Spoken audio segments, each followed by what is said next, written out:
বাবারি আদৌ ও সোনা দুষ্টু। আমরা এখন বেরোয় যাব বাইরের হাওয়া খেতে, আর ভালো লাগছে না। আয় বেরো যাবো, আয়। হ্যাঁ, হ্যালো এভরিওয়ান, গুড মর্নিং। কত তাড়াতাড়ি ঠান্ডাটা চলে গেল বলো তো। ঠান্ডা চলে গেলেও আমার কিন্তু চা খাওয়াটা একদমই চলে যায়নি। ইভেন আমার কেন, আমি এরকম একটা বর পেয়েছি, সেও কিন্তু চা খেতে ভীষণ ভালোবাসে। সকালবেলা ঘুম থেকে উঠে তার কিন্তু চা লাগবেই লাগবে। আর এদিকে দেখো, চা খেতে খেতে আমি একটু ওয়েদার দেখতে আসছিলাম। জানলাটা খুলেই দেখলাম আজকে ওয়েদারটা ভীষণ সুন্দর। সকালটা যদি এরকম সুন্দর হয় তাহলে কিন্তু এই ওয়েদারের সাথে এক কাপ চাটাও আরো বেশি সুন্দর হয়ে যায়। তাই আর কি আমি সকালটাকে এনজয় করলাম।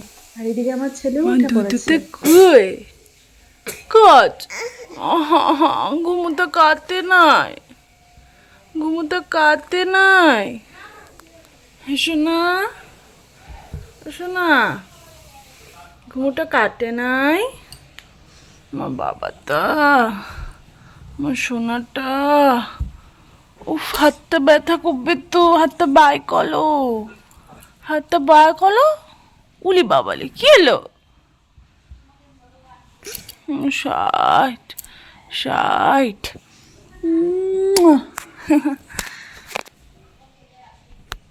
Good morning, welcome back to my channel Dikshanta mama's lifestyle.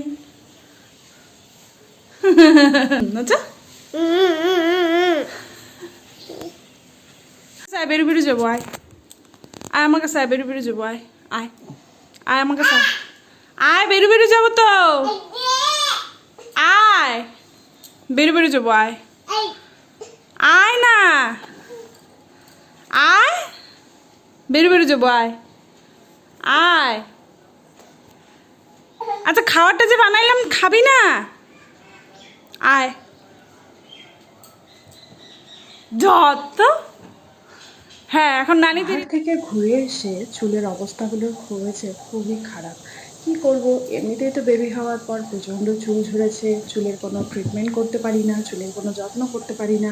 তাই ঘরেই বানিয়ে নিয়েছিলাম একটা হোমমেড তেল। এই তেলটা কিন্তু আমি একদম ঘরের সমস্ত জিনিস দিয়ে, মেথি বলো, আমলকি বলো, সব দিয়ে বানিয়েছিলাম। আর এই তেলটা বানিয়ে কিন্তু আমি আমার মাকেও দিয়েছিলাম। আর আমার মায়ের চুলের সামনে কিন্তু অনেক গুড়ি গুড়ি চুলও উঠেছে, আর আমিও অনেক ফল পেয়েছি। তাই আমি ভাবলাম আজকে ঘরে বসে কেননা একটু হোমমেড স্পা করে ফেলি। তাই দেরি না করে আমি কিন্তু ফটাফট তেলটা চুলের মধ্যে গোড়ায় গোড়ায় ভালো করে মাখিয়ে নিলাম। তারপরে ভালো করে তেলটা মাখানোর পর অবশ্যই তেলটা 1 ঘন্টা আর কি রাখতে হবে। তো আমি ভাবলাম যেহেতু বর এখনও অফিস যায়নি, তো আমি তেলটা মাখিয়ে 1 ঘন্টা এটা রেখেই দিই। তারপর আমি একটা আর কি স্পায়ের জন্য যে জিনিসগুলো লাগে সেগুলো আর কি মাথায় আর কি অ্যাপ্লাই করব। তো সেটা আর কি তোমাদের সাথে আজকে শেয়ার করব। আর আমাদের কম বেশি প্রত্যেকেরই চুলের অবস্থা খুবই খারাপ, আর নতুন যারা মা হয়েছে তাদের তো আরও বেশি প্রবলেম। চুল ঝরে যাওয়া বলো, আর চুলের একটা অপুষ্টির ব্যাপার বলো। তাই আমাদের কিন্তু মাঝে মাঝে চুলের যত্নটা করেই নেওয়া উচিত। এদিকে দেখো, টক দই নিয়েছি, তার মাঝখানে আমি অ্যাড করেছি একটা ডিম। ডিম কিন্তু চুলের জন্য ভীষণ একটা ভালো পুষ্টিকর ব্যাপার। আর তার সাথে লেবু অ্যাড করেছি। এই 3টাকে একসাথে ভালো করে ফেটিয়ে চুলের মধ্যে লাগিয়ে নিতে হবে। আর পুরো চুলের মধ্যে এটা লাগানোর পর এটাও কিন্তু আমাদের 40 থেকে 45 মিনিট রাখতে হবে। আমি বলছি আমার কিন্তু কোনো রকম ঠান্ডাও লাগেনি, কোনো রকম সর্দি কাশিরও প্রবলেম হয়নি। শুধু এখন হয়তো গরম, সেজন্যও না, আমার মনে হয় না খুব একটা ঠান্ডা লাগতে পারে এখন। তাই তোমরা যারা নতুন মা হয়েছো তারাও কিন্তু অ্যাপ্লাই করে দেখতেই পারো, চুল অনেকটাই কম পড়বে। আর দেখো আমার চুলটা কিন্তু অনেকটাই শাইন দিচ্ছিল, আমি নিজে ফিল করতে পারছিলাম। চুলের মধ্যে একটা জট ভাব যেটা ছিল সেটা একদমই ছিল না, আর ধরেও অনেকটাই সফট লাগছিল। আমি কিন্তু এটা ঘরে অ্যাপ্লাই করে অনেক বেশি ফল পেয়েছি, তাই তোমাদেরকেও সাজেস্ট করব তোমরাও করে দেখতে পারো। খাবি না তুই? কিরে খাবি না? মামা আয় মামা। ইস দেখো দেখো দেখো দেখো, একটু খা বাবা, আসো আসো আসো আসো আসো। অর্ধেক কথা, অর্ধেক কথা আমি বুঝি না।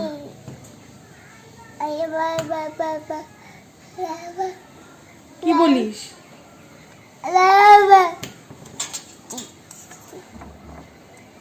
জিজি, জিজিটা কে আবার? জিজিটা কে? ও বাবা, উমা,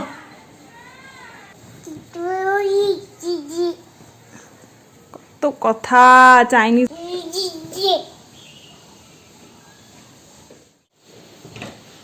পড়ে যাবি তো, এদিকে আয়। আরে মাথায় হাত, কি সর্বনাশ! আদো করে দাও, আদো করে দাও তো একটু। ওরে বাবা রে, আদো করে দাও, আদো করে দাও। হাতি দাদা, সাইড সাইড, আদো করছো?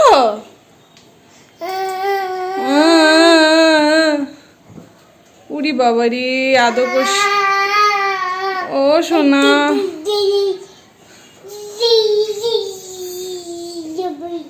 পড়ে যাবি। যা, ফেলে দিচ্ছিস কেন?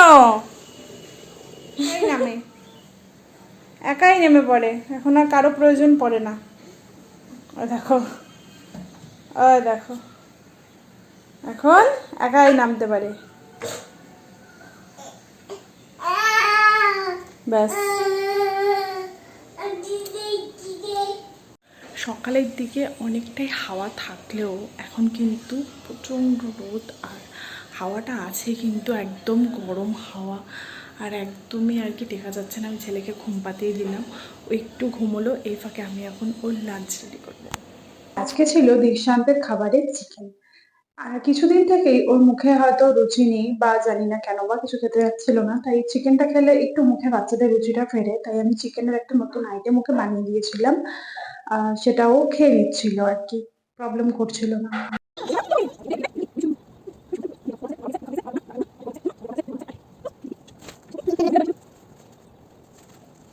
সো ভীষণ গরম, আর ঘরে টেকা যাচ্ছে না, ফ্যানের অবস্থা একেবারেই খারাপ।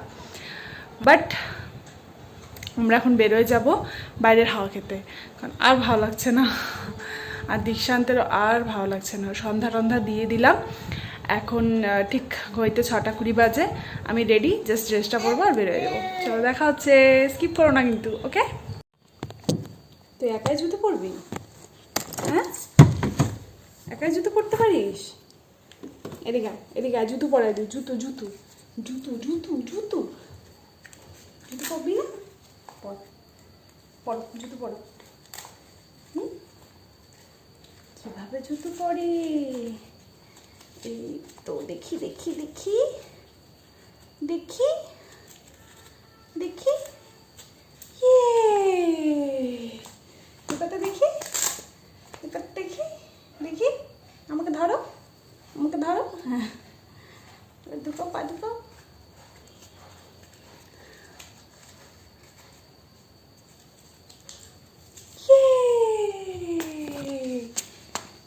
না,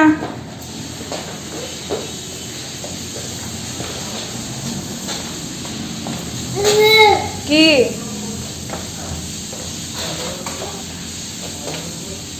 এই খোলা যাবে না।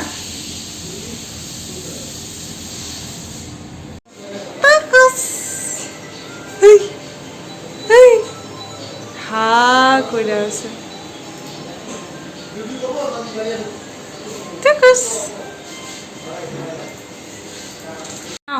তোমার জন্য এই ঘোলটা নিয়ে আসছি, খাও, ঝাঁকায় নাও।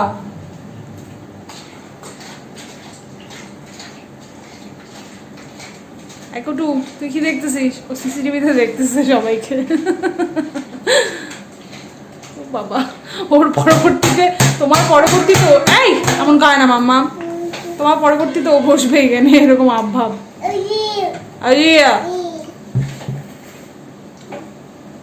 গরমের মধ্যে হাওয়া খেতে বেরিয়ে এই সাগর দিঘির পাড়ে একটু আসবো না? উফ, এখানে আসলে একটা আলাদাই শান্তি।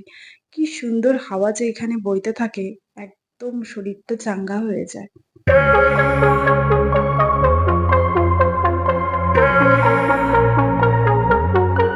বাইরে যেখানেই যাও তাড়াতাড়ি আসার একটা চান্স কিন্তু থাকে, কারণ বাড়িতে এসে বেবিকে তাড়াতাড়ি খাওয়াতে হবে। আর ওর ডিনারটা আমি 9টা থেকে 9:30টার মধ্যে কমপ্লিট করি, তাই এসে তাড়াতাড়ি ওর খাওয়াটা আমি কমপ্লিট করে দিয়েছিলাম। আজকেও ডিনারে ছিল ডাল আর ভাজা। কখনো কখনো আমি সেদ্ধটাও দিই, তার মধ্যে পেঁপে আলু সেদ্ধ পড়ে। আর ও কিন্তু নিজেও দেখো ফুটে ফুটে খাবারগুলোকে ধরে এনজয় করে, ভালো লাগে এই জন্য। কি করতেছিস তুই? কখন বসছি একটু খাওয়া নিয়ে, এখনো খাওয়া হয় না তোর? ইস দেখো কি করতেছে দুষ্টু। দেখ দেখ দেখ দেখ দেখ। তো আজকের ব্লগটা আর কি আমি এখানেই শেষ করলাম। যদি তোমাদের ব্লগটা ভালো লেগে থাকে তাহলে অবশ্যই লাইক, কমেন্ট আর সাবস্ক্রাইব করে দিও। চলো পরবর্তী ভিডিওতে আবার তোমাদের সাথে নতুন কোনো ব্লগ নিয়ে দেখা হচ্ছে। টাটা, ভালো থেকো, সুস্থ থেকো, আর টাটা।